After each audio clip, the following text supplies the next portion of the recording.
Boa noite, Rosana, Fabrício.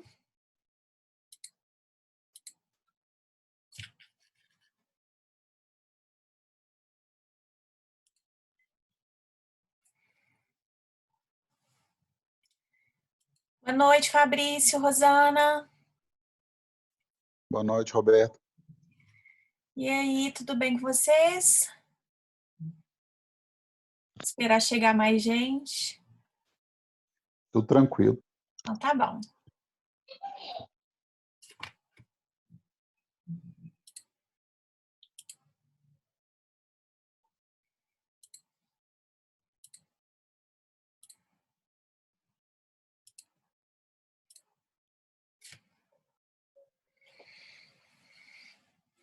Já achei um tema ótimo para a gente discutir no nosso fórum de discussão. Tem mais ou menos uma semana que eu vi uma notícia a respeito de um juiz que determinou a penhora do benefício de um pai que estava devendo pensão alimentícia, a penhora do auxílio emergencial. E aí, hoje, o CNJ ele lançou uma recomendação de que os juízes não fizessem penhoras em benefícios, em auxílios emergenciais. Então, é um tema bacana para a gente poder discutir um pouco na nossa VA3, no nosso fórum de discussão. O que é possível penhorar? Né? Dentro de todas as possibilidades que a gente tem, e aí a gente já vai ter estudado um pouquinho a questão da penhora, até lá, quais são as possibilidades que nós temos aí de penhora? E eu estou falando assim, né? Aquilo que é legal, que está na lei, mas o que é que a gente pode discutir em cima do que está na lei? O que vocês acham que seja possível fazer de penhora, inovando, entendeu? Igual a gente tem, né? A decisão do STJ em que possibilita a penhora de salário de até 30%, essa decisão do benefício emergencial, desse benefício aí desse benefício assistencial aí do governo, né? De R$ 600. Então, aí vai dar uma discussão bem bacana. Deixa eu pegar meu celular que é no show. Acho que vai dar uma discussão bem bacana. Então, nós vamos discutir Roberto, isso. Mas não. só de curiosidade, como você está pensando em organizar isso? Porque se aparecer todo mundo, são 50 alunos, né? Não, eu não estou pensando em colocar todo mundo, não. Estou pensando em fazer organização por trios, igual a gente fez, né? No máximo por trios. E aí, uma pessoa do trio, vocês, né? Eu vou colocar o tema antes para ser discutido entre vocês. E aí, no dia, vocês postam, né, em nome do grupo, e uma pessoa do grupo participa ao vivo do fórum de discussão. Eu vou estar com o fórum aberto, vou participar com vocês e a gente participa dessa discussão, mas estou pensando em organizar vocês em trios, assim como nós fizemos na nossa VA2. Mas seria pelo Exatamente. Zoom? Na verdade, não. A gente tem a ferramenta no SF Web de fórum escrito, entendeu? Se a gente vê, Então por exemplo... Pois não, pode falar. seriam mensagens escritas. Exatamente. Exatamente. Por isso que eu falei, vocês já preparam um texto previamente sobre um ponto que vocês acham interessante a respeito de penhora de bens, coloque e a gente faz a discussão em cima desses tópicos, entendeu? E aí, por isso Entendi. também que a gente tem que ter poucas pessoas, né? Não pode ser muita gente, porque senão a gente não consegue discutir de fato, senão cada um vai postar só o que pesquisou e não vai dar nem tempo de comentar o do colega, entendeu? Então, a discussão seria nesse sentido. E aí, vocês se organizariam, né, para que fizessem um trabalho, né, uma parte escrita, assim, coisa no máximo, gente, meia lauda, tá? É uma coisa assim, é bem sucinta, porque a ideia do fórum de discussão é exatamente ser dinâmico, né? E se o texto for muito grande, não dá para a gente poder ter esse dinamismo, porque a gente gasta muito tempo lendo o texto. A ideia é a gente postar um ponto polêmico sobre penhora de bens, e em cima disso a gente ir tecendo a discussão daquilo que vocês acham que é possível, né? Uma coisa que é super polêmica, por exemplo, e que é admitida, e a gente já teve diversas né, decisões nesse sentido, inclusive por parte do próprio STJ, é a questão de penhora de bens do fiador, né, do bem de família do fiador, enfim, essa matéria ela traz vários desdobramentos, e aí em cima desses desdobramentos que eu estava pensando da gente discutir, principalmente agora, né, em época de Covid-19, na época da pandemia, né, quantos desdobramentos a gente não vai ter? Imagino que a gente vai ter várias ações de execução agora. Não sei se vocês estão acompanhando, mas tem um projeto de lei, inclusive, imagino que estejam. Tem um projeto de lei, inclusive, para poder suspender cobrança, né, possibilitando a suspensão das cobranças de aluguel durante o período, né, da pandemia, ou uma diminuição de percentual com relação à questão um percentual em relação a imóveis não residenciais, imóveis, então, que seriam locados para fins comerciais. Então, assim, a gente tem várias discussões nesse sentido. E aí eu peguei como ponto para a gente poder discutir a questão da penhora.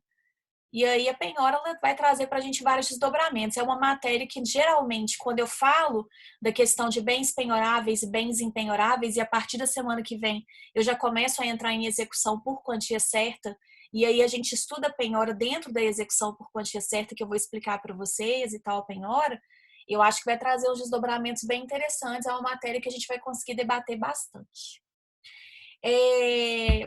Beleza, Fabrício? Boa noite, professora. Boa noite a todos.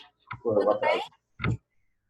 Bom, gente, então tá bom. Mais uma vez, né, um prazer estar com vocês.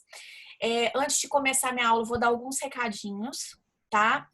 Ontem eu passei para a Bárbara o cronograma, né, o esboço de um cronograma de realização das nossas avaliações, né, da nossa avaliação.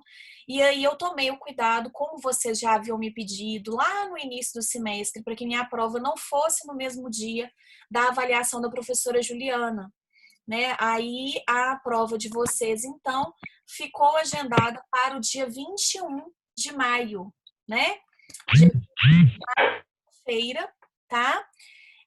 No horário da nossa aula, né, às 19 horas, tá? Com prazo de término, né, previsto para as 20 horas e 40 minutos.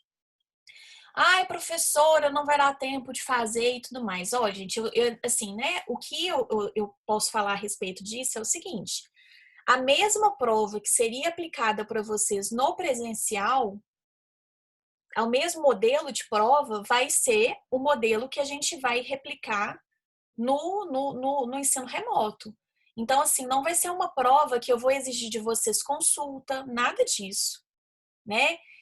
Claro que se vocês quiserem, por exemplo, vocês vão estar com o vadimécum à mão, se vocês quiserem colocar o artigo do Código de Processo Civil, ok, mas é uma prova de interpretação, ela não é uma prova que vocês vão achar as questões na internet, né, como nunca acharam nenhuma questão da minha prova na internet, e da minha prova aberta, né?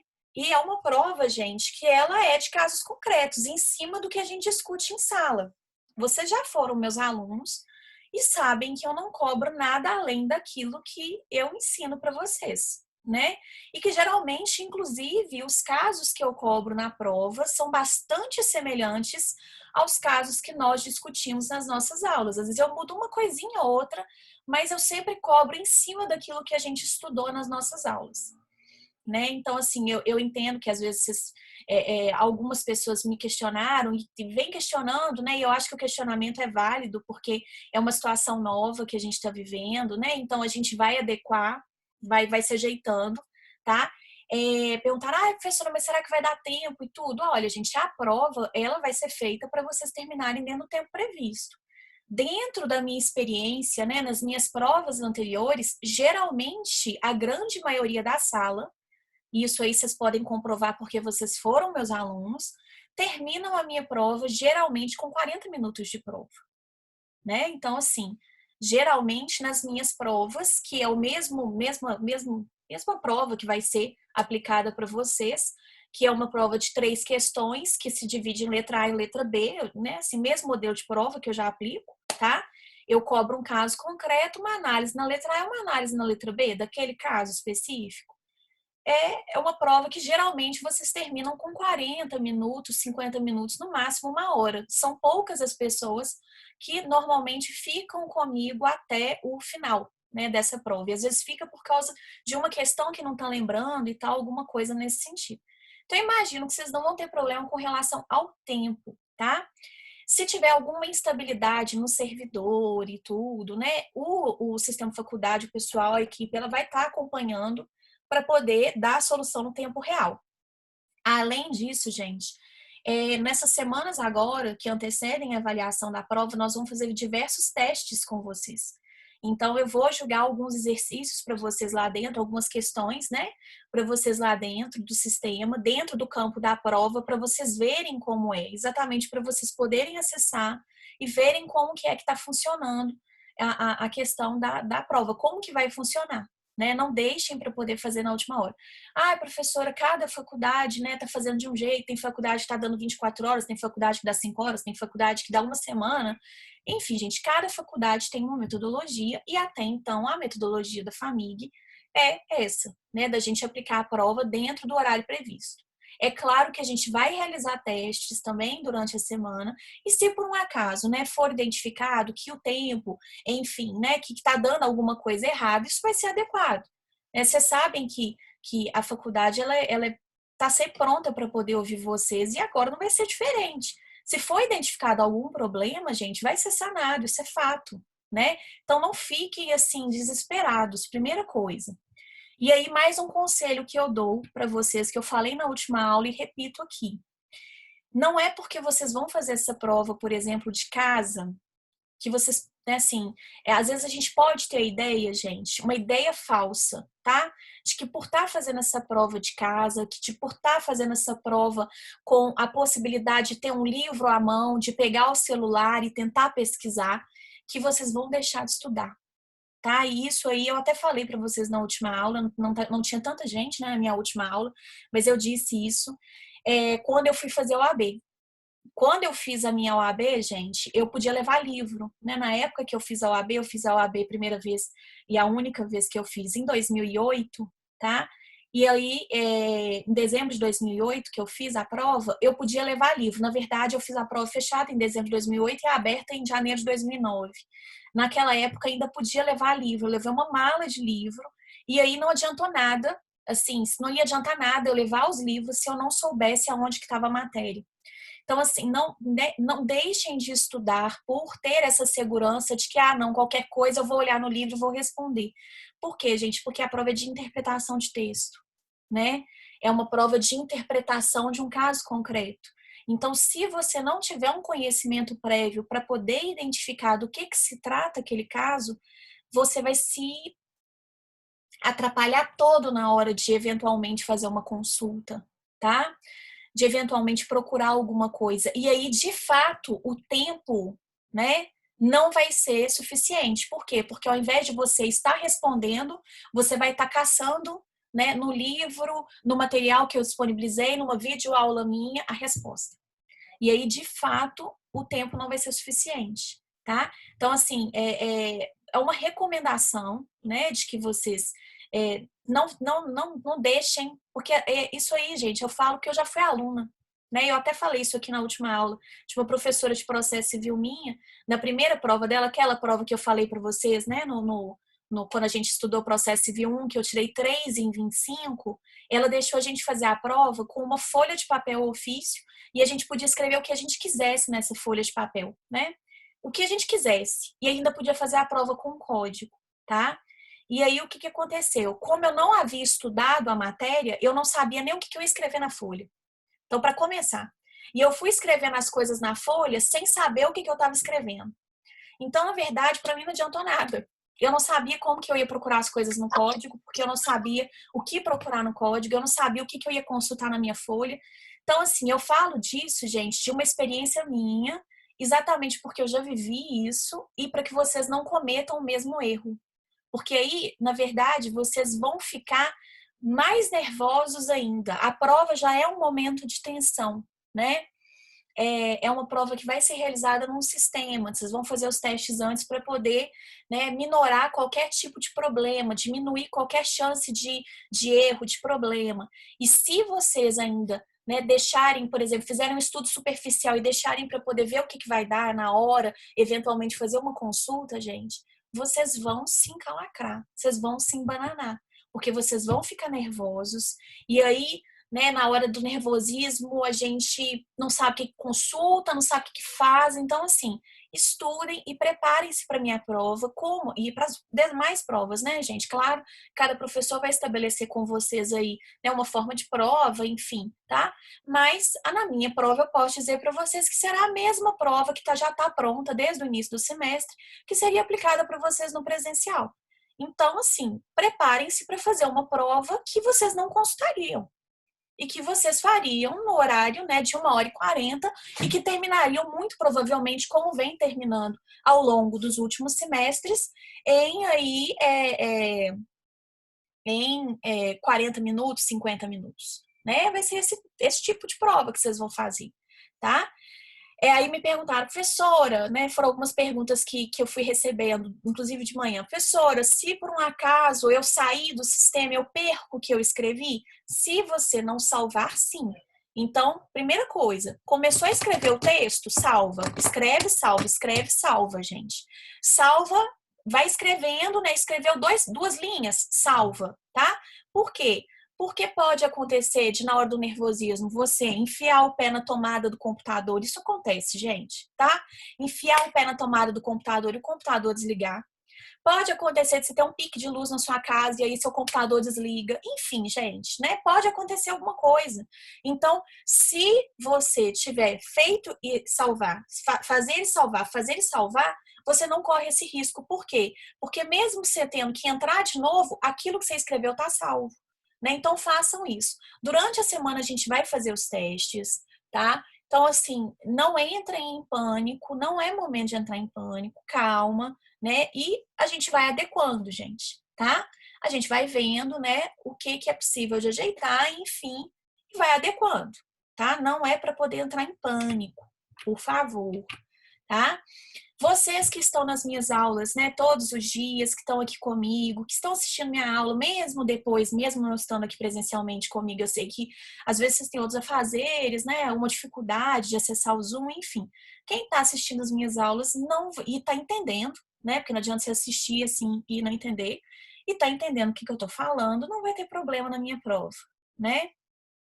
E se acontecer também, gente, tem suplementar. Né? Eu espero que ninguém precise da suplementar, do fundo do meu coração, mas graças a Deus que ela existe, né? Então, se por um acaso for necessário, vocês têm a possibilidade de fazer a avaliação suplementar. Tranquilo, meus queridos? O que eu puder ajudar, né? Vocês podem contar comigo, claro, óbvio, né? E a gente vai adequando. Nas próximas semanas aí eu vou colocar para vocês as questõezinhas e vocês vão me relatando as dificuldades, tá? Para a gente poder ir tentando sanar, para que vocês não tenham aí nenhum problema, né, na realização da prova. Ok, queridos do meu coração? Em relação à VA de vocês, eu comecei a fazer a correção da turma da manhã, devo terminar a correção da turma da manhã e fazer da turma da noite amanhã, tá? Pela olhada que eu dei, pelos contatos que eu recebi, imagino que as petições tenham ficado muito bem feitas. Porque muita gente entrou em contato comigo, tendo dúvida a respeito de quais meses ia fazer no cumprimento de sentença, de como que ia fazer a planilha. E a VA é exatamente para que vocês, né, no caso, estudem a matéria antes. Então, imagino que se por um acaso eu cobrar uma questão de cumprimento de sentença de alimentos urgentes na minha prova, todo mundo vai acertar.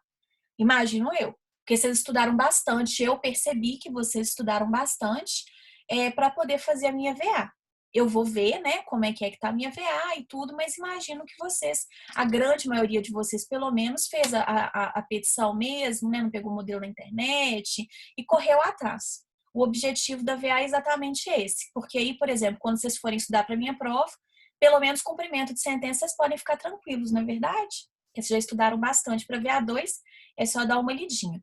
A minha matéria de prova, mais uma vez, vou repetir aqui, ela vai até a questão 27 do questionário, inclusive a questão 27, né? E ela engloba aí do artigo 509 até o 538.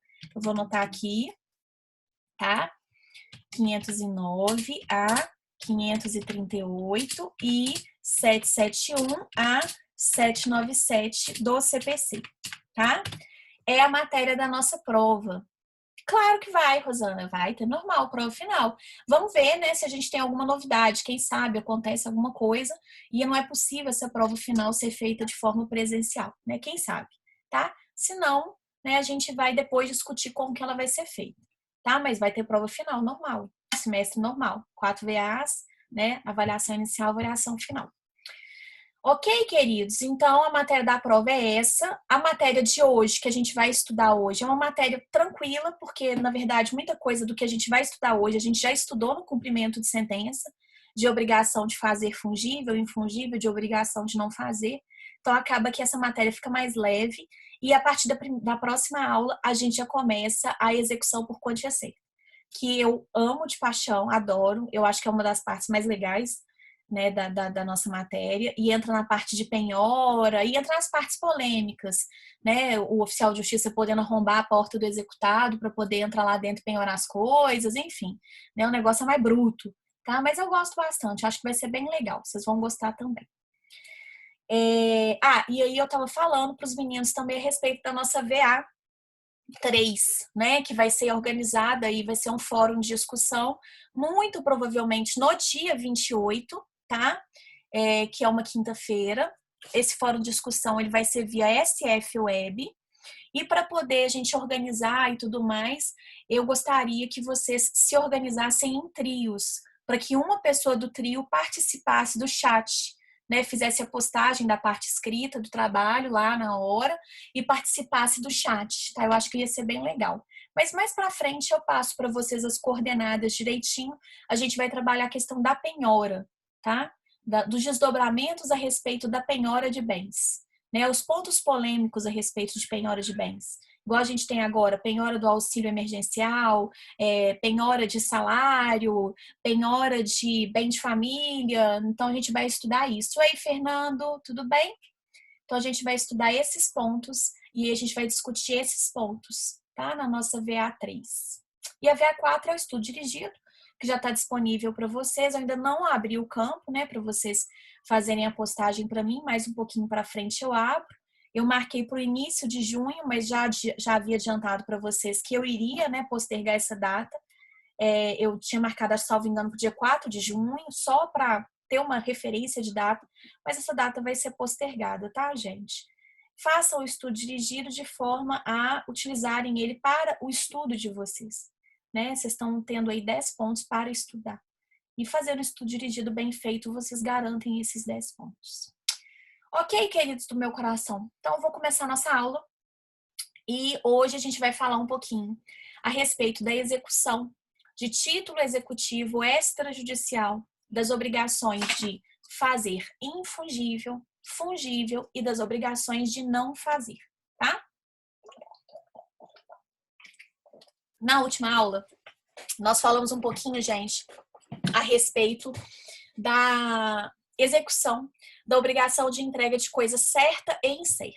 E aí a gente discutiu um pouco as diferenças em relação ao procedimento de título executivo extrajudicial, que é o procedimento que a gente está estudando agora, né? Do procedimento anterior, que era referente aos títulos executivos judiciais. Inclusive, gente, uma dica que eu dei aqui, até no meu material, ela é essencial para a prova de vocês, inclusive, tá? A dica que eu dei nesse material dessa aula de hoje. Eu não sei se está todo mundo com ele aberto, se deu uma lidinha, mas lá na dica da professora, eu coloquei para vocês, para que vocês pudessem diferenciar e saber, estando diante de um caso concreto, se vocês vão aplicar cumprimento de sentença ou se vocês vão aplicar execução, vocês têm que saber se a obrigação que está sendo discutida ali naquele caso, gente, foi originada por meio de um título executivo judicial ou por meio de um título executivo extrajudicial. Então, é essencial que vocês saibam, né, o que é título judicial e o que é título extrajudicial. Quais são os títulos executivos judiciais? São aqueles que estão listados no artigo 515 do CPC.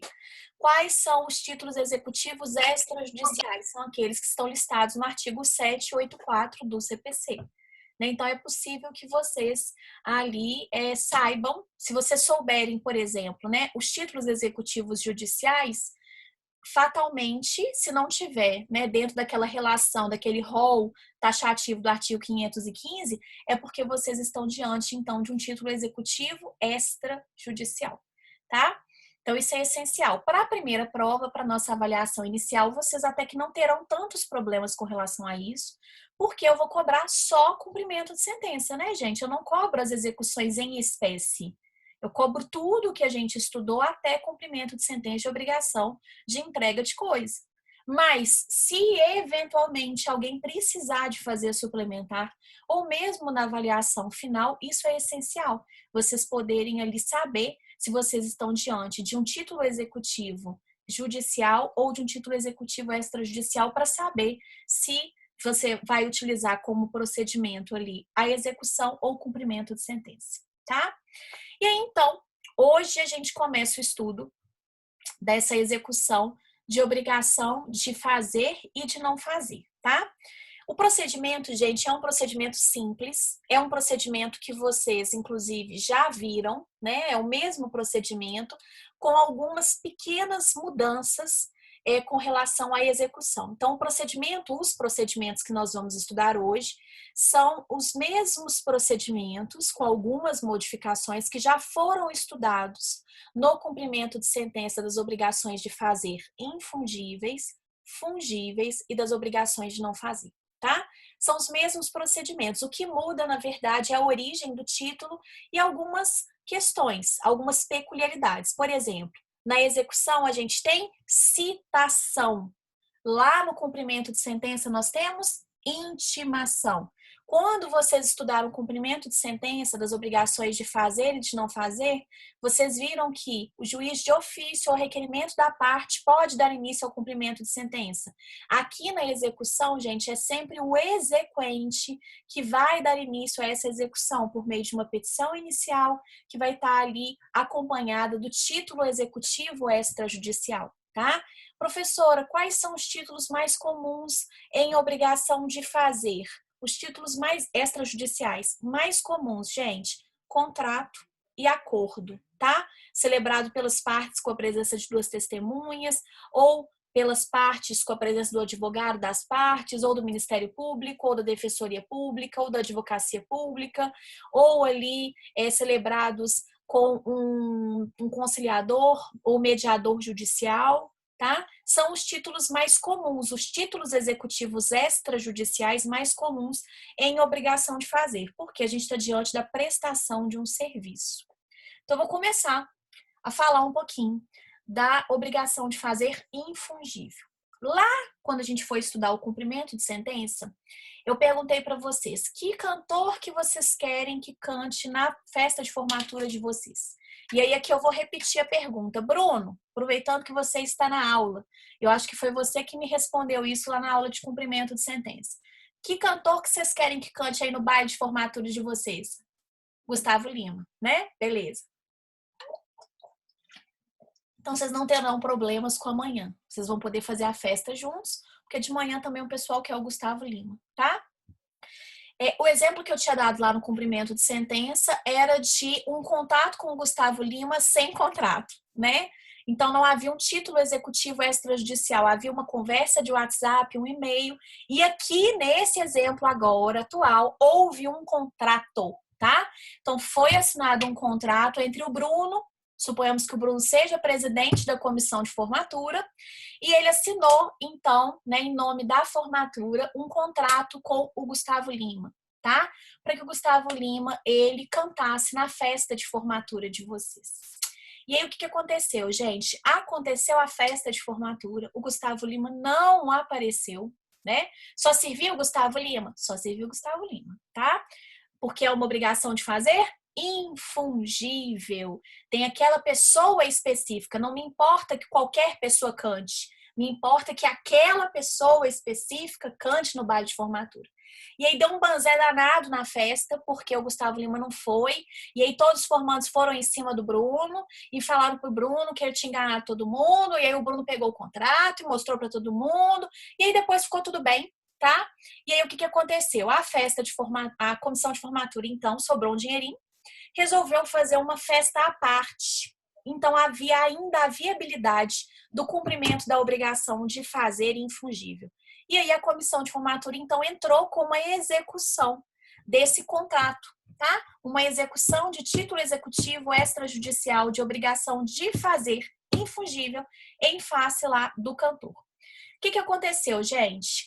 Quais são as possibilidades aí que nós temos? Primeira coisa, eu falei para vocês que havia ainda a viabilidade do cumprimento dessa prestação. E se não houvesse? Se não houvesse, a gente já ia partir direto para as perdas e danos. Mas vamos por partes, tá? Qual que é o procedimento, então, que vocês estudaram lá no cumprimento de sentença? E aqui o procedimento vai ser basicamente o mesmo, tá?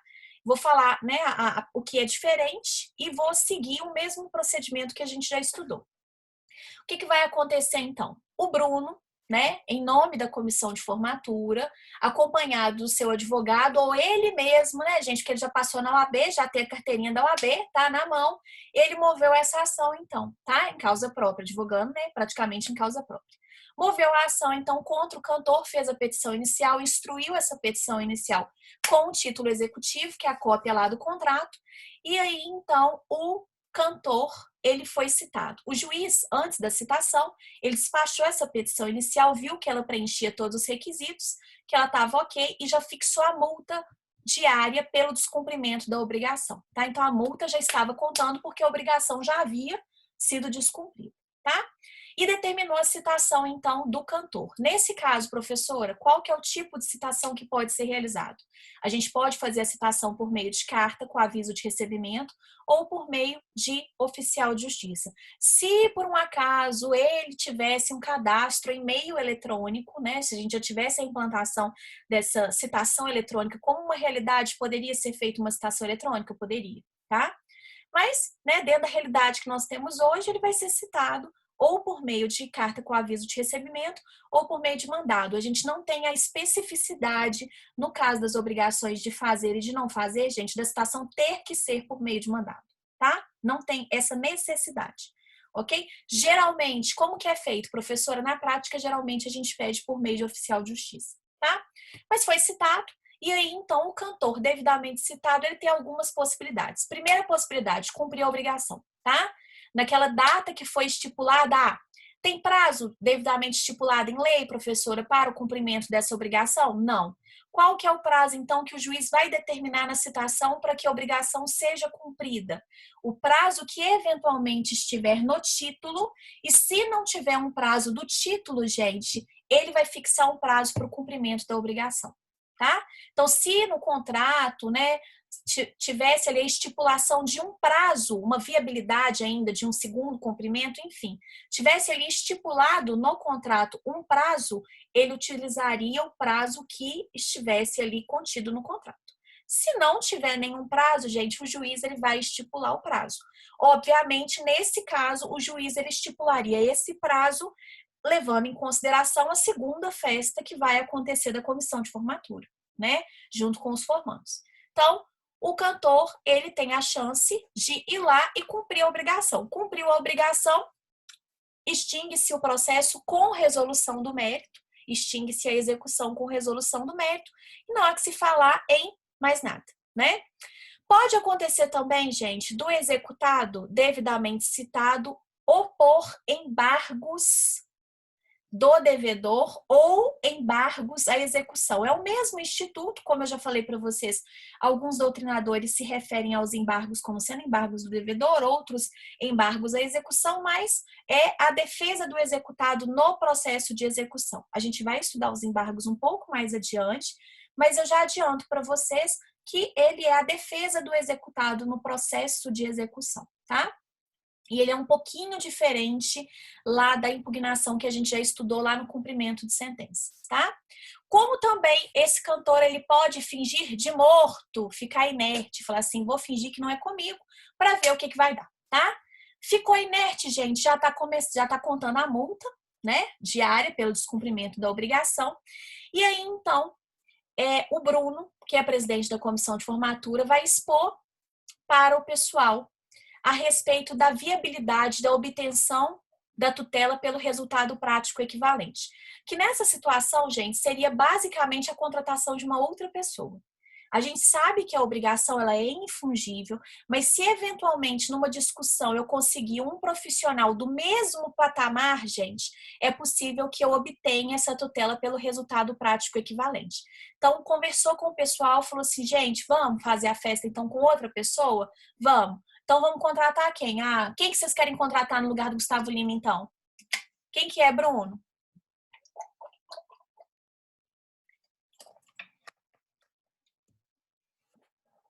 Estou esperando você responder. Leonardo, tá?